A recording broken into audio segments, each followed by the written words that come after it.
In today's video, I'm going to show you how to fix the issue where the Save As dialog box does not appear in AutoCAD. Instead of seeing the normal save window, AutoCAD may ask for file information directly in the command line. To fix this, type Filidia in the command line and press Enter. AutoCAD will then ask for a value. Type 1 and press Enter again.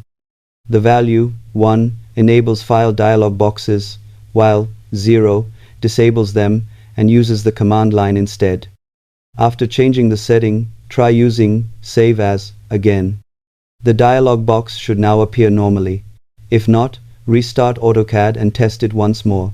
You can also use the same method if the open dialog box is missing. This simple fix solves the problem in most cases and restores normal file browsing functionality. Thanks for watching and happy